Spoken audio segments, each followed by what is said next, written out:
വർഗീയ ശക്തികളുമായി സന്ധി ചെയ്ത് ഡീൽ നടത്തുന്നതിന്റെ ഹോൾസെയിൽ ഡീലറാണ് വി.ഡി. സതീശനെന്ന് CPM പോളിറ്റ് ബ്യൂറോ അംഗം A. വിജയരാഘവൻ പറഞ്ഞു.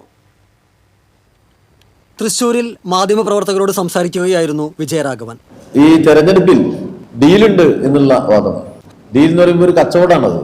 കേരളത്തില് വർഗീയ ശക്തികളുമായി ബന്ധപ്പെടുത്തിയ വോട്ട് കച്ചവട രാഷ്ട്രീയം എന്നും പ്രവർത്തിക്കാക്കിയിട്ടുള്ളത് UDF ആണ്.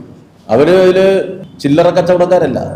V.D. സതീശൻ ഈ ഡീലിന്റെ ഹോൾസെയിൽ ഡീലറാണ്.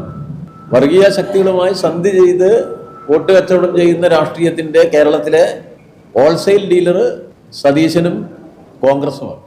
അതിന്റെ ഗുണഭോക്താക്കളും അവർ തന്നെയാണ്.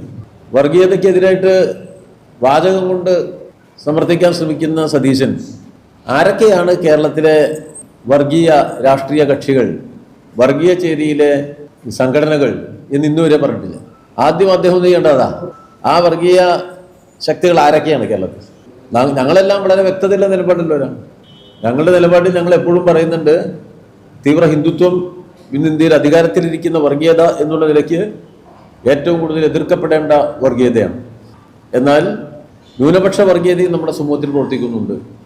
ആ ന്യൂനപക്ഷ വർഗീയത ശക്തിപ്പെടുന്ന തരത്തിൽ അതിലെ തീവ്ര മതമൗലികതാവാദികളായ ജമാഅത്തെ ഇസ്ലാമിയായിട്ട് കൂടി സഖ്യമുണ്ടാക്കിയിട്ടാണ് നമ്മുടെ സതീശന്റെ പാർട്ടി പ്രവർത്തിക്കുന്നത്. കേരളത്തിലെ ഇടതുപക്ഷ ഭരണത്തിന് വലിയ സ്വീകാര്യതയാണ് ഇപ്പോൾ ലഭിക്കുന്നത്. ഇടതുപക്ഷം മുൻകൈയെടുത്തുണ്ടാക്കിയെടുത്ത നേട്ടങ്ങൾ സൂത്രത്തിൽ തട്ടിയെടുക്കാനുള്ള UDF തന്ത്രം പൂർണ്ണമായി പരാജയപ്പെട്ടു. തെരഞ്ഞെടുപ്പ് വിജയം ലക്ഷ്യമിട്ട് UDF വലിയ നുണകളാണ് പടച്ചുവിടുന്നത്. തെരഞ്ഞെടുപ്പിൽ ഡീലുണ്ടെന്ന പ്രചാരണമാണ് ഇപ്പോൾ നടത്തുന്നത്. ന്യൂനപക്ഷ വർഗീയത ശക്തിപ്പെടും വിധം ജമാഅത്തെയുമായി സഖ്യമുണ്ടാക്കിയാണ് സതീശൻ ഡീൽ നടത്തുന്നത്. ഡീലിന്റെ എക്സ്പെർട്ടാണ് സതീശൻ. മുഖ്യമന്ത്രിയെ വ്യക്തിപരമായി ആക്രമിച്ച് അപകീർത്തിപ്പെടുത്തുകയെന്ന ഉദ്ദേശത്തോടെയാണ് ഏറ്റവും ഹീനമായ പ്രവൃത്തി പ്രതിപക്ഷം നടത്തുന്നത്. ഒരു കൈ കോൺഗ്രസിന്റെയും ഒരു കൈ BJPയുടെയും തോളിലിട്ട് നടക്കുന്ന G. സുധാകരന്റെ വാക്കുകൾക്ക് യാതൊരു വിലയുമില്ലെന്നും വിജയരാഘവൻ പറഞ്ഞു. അഴീക്കോടൻ മന്ദിരത്തിൽ നടന്ന വാർത്താ സമ്മേളനത്തിൽ CPM ജില്ലാ സെക്രട്ടറി KV അബ്ദുൽ ഖാദറും പങ്കെടുത്തു. TCV തൃശൂർ.